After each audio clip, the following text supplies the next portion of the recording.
It's a pleasure to have you this evening on the link. Thank you very much for joining us for this week's edition. Today we're talking about information that you can use, and it is critical. We're talking about companies and registration and what can happen after that.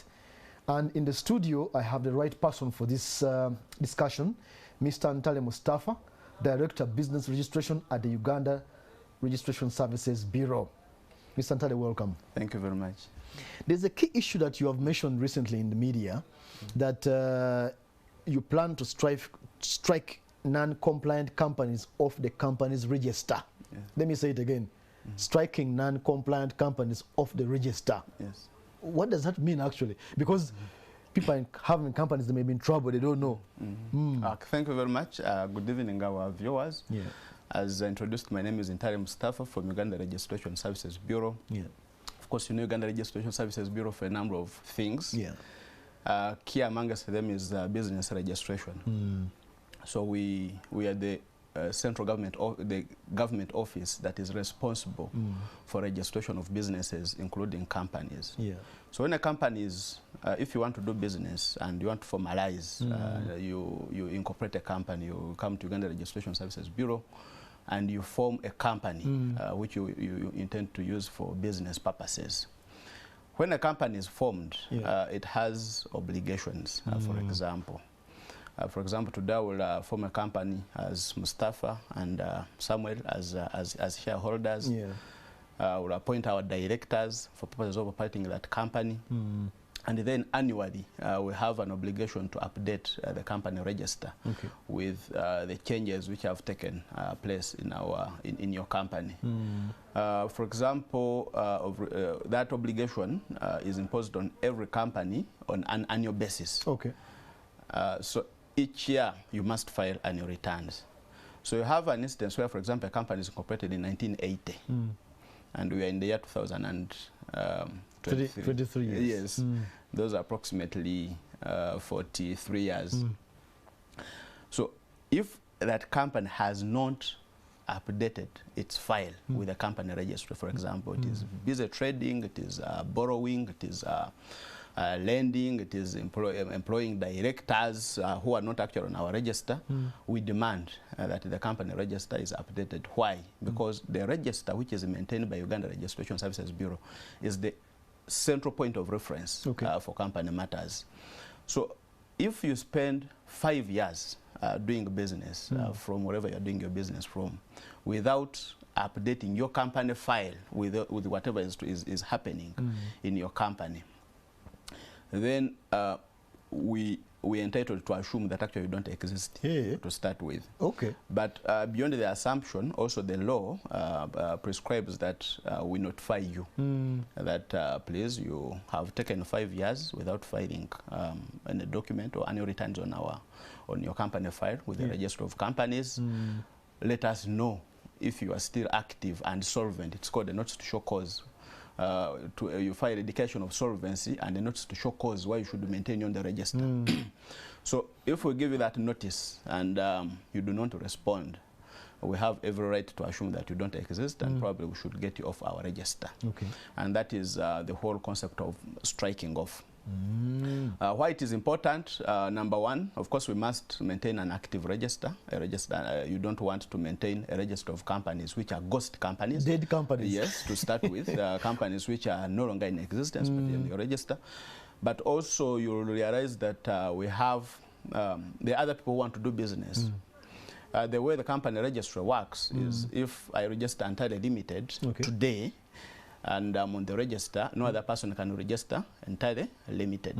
It's my name. Yes, it's your name. So if you registered in 1980, 43 years ago, and you have never filed annual returns with the Uganda Registration Services Bureau, but someone wants to do business using the name Ntale Limited, we can't give it to him because we tell him we have that name on the register. But at the same time, the Ntale Limited we are talking about is also actually not in business. So what is the right thing to do? The law says get rid of Ntale Limited such that it becomes available to Samuel who wants to actually to do real business. So it's one of the striking off is one of the consequences of inactivity. If you are inactive, you're on the register and you are doing nothing, we free up our register and make the name available to other players for purposes of economic prosperity. So that is the process which, as URSB, we have embarked on, as you have rightly noted. I think on 20th of March. This year, 2023, we issued a notice to all companies which have spent more than 5 years without filing returns with URSB to come and file them, or show cause why they shouldn't be struck off the register. And after issuing that notice, of course, we had a number of entities which came up and updated their files, but also had a number of entities which did not do anything. No response, presumably that they are not in existence. Of course, we published the list of those companies on our website, but also went ahead and identified those who have taken so many years without filing. Others, some have taken as many years as 40 years, 30 years, and you'll find that some of those names actually needed by other entities to be used. So we on 20th July of this year, we ran another notice informing the public that up to 865 companies have actually been struck off our register. We also informed the public that we are continuously looking at our register, reviewing our records to identify more. Yes, so maybe the message which I would push to our viewers and everyone who is a business owner is actually to keep his records updated with Uganda Registration Services Bureau. Mr. Ntale, before you go on, when you say records, I mean updating returns, URA also says update returns. Does that mean the same? URA and URSB returns, are they the same? Okay, they are not the same. Actually, they are different. URA would demand for tax returns. And URSB, they are called companies' annual returns. Yes, and they are different. URA, they are financials of the company. URA deals with the financials and the tax implications resulting therefrom. But Uganda Registration Services Bureau is talking about corporate structure of the company. Who are the directors? If, for example, a company is incorporated 20 years ago, it still has someone as a shareholder residing in Kamochi and at a certain plot. That person has since shifted like 3 times. Or since died? Yes, who has since died. But our records indicated that that's the person who is a shareholder. So annual returns actually aim to cure that, to ensure that actually the contact information we have, the number of, the type of persons we set out as your company officers, actually the people who are actually in the company. Not a situation where you have a file with dead people when actually what is on ground is completely different. Companies change addresses, companies change shareholders, companies change their directors. So all that information has to be filed with the register of companies. So it has nothing to do with taxes? That has nothing to do with the taxes. Okay, that's a relief. Okay, very interesting. All right. So, go on, please. Yes, so we, as URSB, we have, of course, automated our processes. We have now a data update portal for all entities. Of course, previously it used to be done manually. People would have to walk physically to URSB, but as we speak today, we have a data update portal. You just go to our website, e-services, business registration, file annual returns, then you open up an account on our new system, which is called Online Business Registration System, and input the data, the relevant data. Filing annual returns attracts, for a year it is 50,000 for the whole year, but for updating the general company information, it is free of charge. Yes. And maybe if I could also clarify, we are also in what we call the data cleanup exercise for all entities. Of course, annual returns is just part of the components of data update. So the data update exercise is free of charge for all companies. You just log into our website, submit your company information, and update your company, including contact details. So what do I pay for? You pay for the annual returns. On the annual returns, you pay for them, but the data general information on the company is free of charge. So what is this annual returns that I pay for, just for clarity? Yes, annual returns is a statutory requirement, and it's a statutory form, which is chargeable. So it's a form? It's a form. Which I pay in the bank and sorted? Yes. But the filling in online is for free? It's free of charge, and you don't need even an agent to do it. You can do it yourself. Now, there was that key question. You have struck off 800 companies. Yes. I wake up and realize, they have struck me off now because I was sleeping. I wake up. How can I get back on the register? Yes. Of course, the starting point is to appreciate why you have been struck off. You have been struck off for non-compliance. Okay. The starting point is to comply. Okay. And get reinstated. So the starting point would be you have been struck off, for example, for failure to file annual returns for the last 7 years. Can you file those returns? Write to URSB, indicated that, well, for reasons A, B, C, D, probably I wasn't aware of this obligation. Now that information has been brought to my attention, that I have this obligation to file this information with URSB, here I am, and I'm ready to comply, reinstate my company.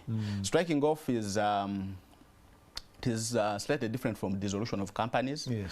Of course, we have a directorate of insolvency, which is dealing with the dissolution of companies. You strike off a company, you put it, I would say, on a suspense register to enable it to comply. Of course, for a specified period of time. And of course, if you don't comply, of course, then the natural consequence follows of getting completely off the register. Okay. So you strike off for reasons of non-compliance. You expected to comply, write to URSB and say, I have taken 7 years without filing annual returns. I am ready to file those returns. Please reinstate me on the register. What happens, Mr. Ntale, if I am not struck off, but in URA I'm still paying?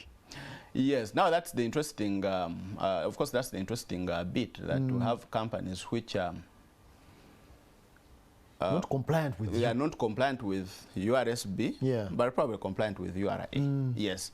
The same way we have so many companies trading and have its officers calling themselves directors, when actually they are not directors on the URSB register. It's a compliance issue. It's a compliance issue, and that's what we are trying to address. Of course, there are even penalties for that matter, which we haven't yet invoked as URSB. Yes, if you haven't filed annual returns, we have a right to impose a penalty, but at least we haven't. You're still being kind. Yes, we haven't taken that route and said just get off. If you comply, you can come back. But also, maybe for the in the interest of, for the benefit of our viewers, we should know that the application has to be made within a reasonable time. In any case, not exceeding 6 months. Okay. Yes. Thank you so much. You know, the time rushes, and we have not even exhausted. I will bring you back, and we talk about this issue further. Viewers. Are you still compliant on the company's register? If you are not, you better step up. Mr. Ntale tells us here, 800 are off, but you can get back. But don't wait to be struck off. 5 years of not being non-compliant, you get off. But don't wait for 5 years. Just be compliant as immediately as possible. And it is online. You don't need to walk in there. And you pay 50,000 in the bank. We hope we added value to you. That was the link. Thank you for joining us tonight.